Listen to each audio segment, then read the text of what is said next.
Hello and welcome. Today I'm going to take a brief look at how history intertwines across time, with a focus on the role of a couple of poets and their poems as examples of that process.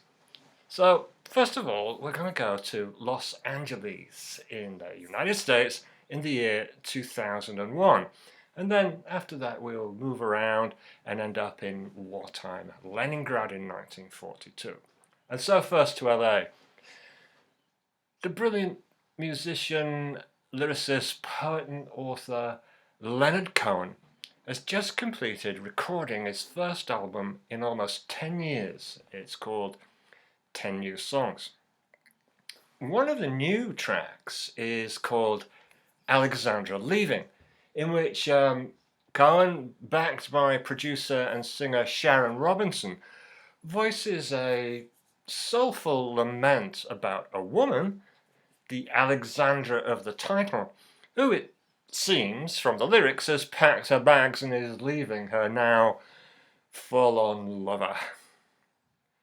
Suddenly the night has grown colder, the god of love preparing to depart, Alexandra hoisted on his shoulder, they slip between the centuries of the heart. Some lyrics.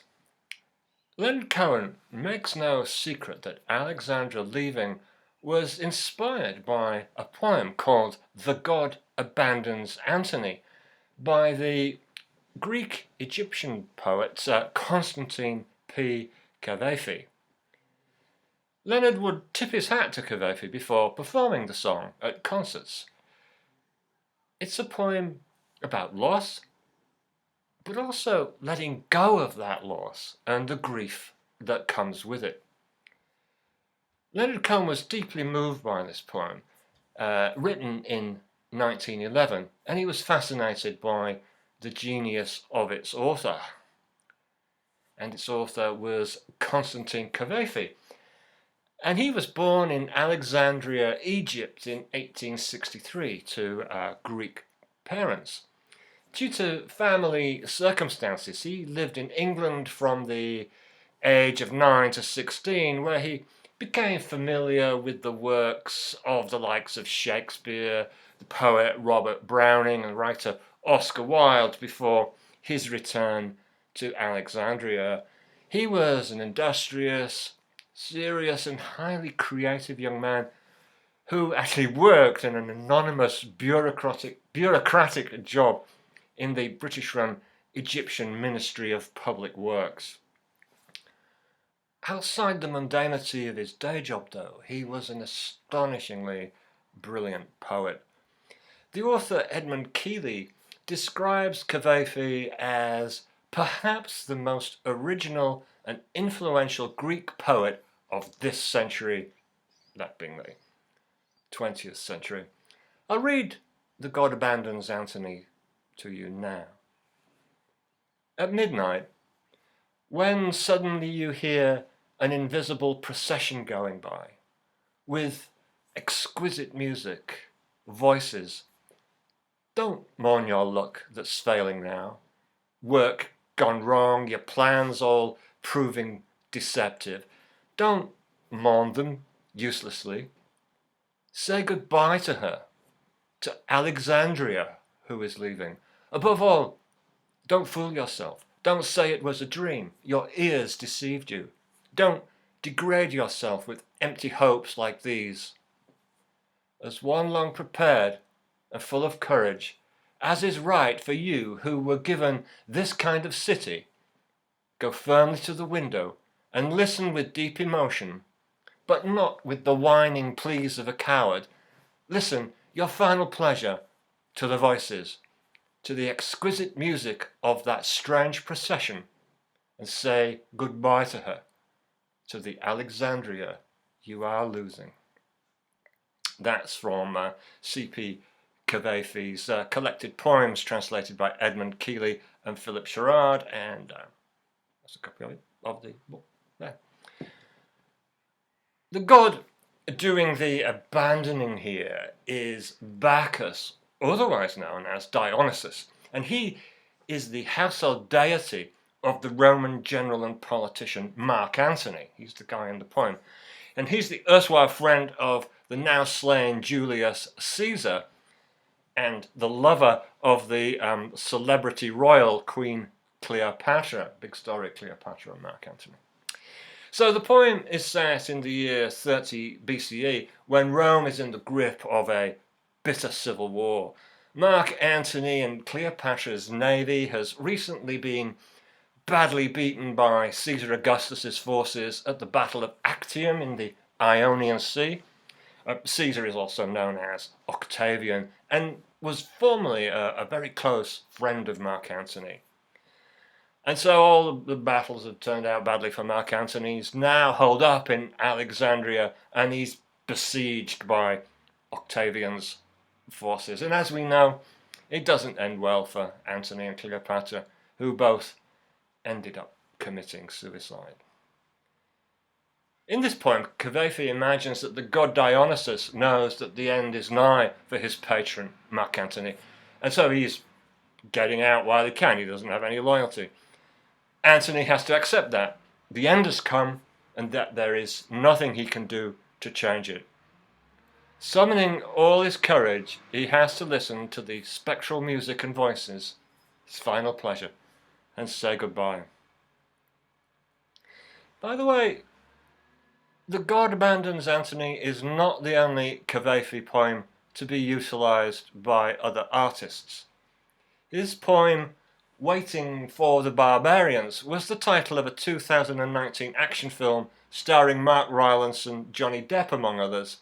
And it was the title of a novel by J.M. Coetzee, and also the title of operas by Philip Glass and Constantine Koukias. Antony, Cleopatra and Octavian, who, as the Emperor Caesar Augustus, ruled Rome from 63 BCE to 14 CE, they were real people. And I don't know if you can hear the garbage truck out there. It's proving that this is absolutely live. It's receding now. Anyway, they continue to fascinate in part because they are at the heart of a sad love story that people have been able to relate to in their own ways. Such stories and versions of them have been woven into numerous books, plays and movies, and no more a better example of this is that of a certain William Shakespeare. His play Julius Caesar, written in 1599, is a masterpiece, of course, and the words he puts into Mark Antony's mouth are memorable. Friends, Romans, countrymen, lend me your ears. I come to bury Caesar, not to praise him. The evil that men do lives after them. The good is oft interred with their bones. So let it be with Caesar. Two bits of Beatles songs in there. Lend me your ears, let it be. Lend me your ears from A Little Help from My Friends, of course, sung by Ringo. Historical connections everywhere. Incidentally, if you want to watch and listen to sheer acting brilliance, check out Damian Lewis's recitation of the Friends, Romans, Countrymen soliloquy. It's easy to find on YouTube. You can get it there. The star-crossed lovers also feature in Shakespeare's Antony and Cleopatra, which is written around 1606. So we're going to move on now. But sticking with poetry though, we're heading to the Soviet Union of 1942, to the city, what was then known as Leningrad. It's now St. Petersburg, during the Great Patriotic War, what the Soviets called World War II. Operation Barbarossa, the German invasion plan, is not going well. They hadn't reckoned with the ferocious tenacity of the Soviets and nor fully absorbed the reality of the vast distances they had to cross. So it's 1942 and they're laying siege to Leningrad, and it's a battered and blasted place. It's a horror story. People are starving, dying. It's horrible. And you might think, in such a place, at such a time, there would be no place for poetry. Well, you'd be wrong. Let me introduce you to a person I think is a brilliant poet, and many other people do too, Anna Akhmatova. Anna was born in Odessa in the Ukraine in 1889. She's an enormously talented writer, and Anna lived through tumultuous times, the overthrow of the Tsar, the Russian Revolution, and the ascent of Uncle Joe, Stalin. She even actually managed to survive Stalin's rule, although all her books were banned for 15 years, and Stalin repeatedly tormented her with threats of arrest, and it seems for no good reason other than, that he could. When the war broke out, she was living in Leningrad, and she served in the Civil Defense Organization until being evacuated to Tashkent in 1941. The war had a deep impact on her, and as a patriotic citizen, she strove to find the right words to inspire her fellow beleaguered citizens. In 1942, Anna wrote what I think is a brilliant poem. It's called Courage. It was first published in Pravda on March the 8th, 1942. It became a firm favourite of many of the Soviet soldiers in Leningrad, but elsewhere. It meant a lot to them. A lot of them had copies of it made and took it into battle with them. Here's a bit of it. We know what is now on history's scales.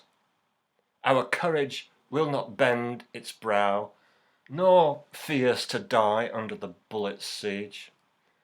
None bitters to lose one's home here, and we will preserve you, O great Russian speech, O Russian great word we all bear. We'll carry you out clear and free as a wave, give you to our heirs, and from slavery save forever.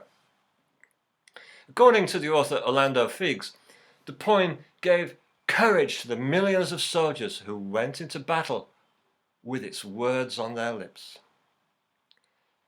Incidentally, during this time in Leningrad, the composer Dmitri Shostakovich began work on his renowned Seventh Symphony before being evacuated to Samara, then known as Kubyshev, where he completed the epic work. Incredibly, it was first performed in bomb-shattered Leningrad on August the 9th, 1942, in the Great Hall of the Philharmonia. As Orlando Figes writes, a turning point was reached. Ordinary citizens were brought together by music. They felt united by a sense of their city's spiritual strength, by a conviction that their city would be saved.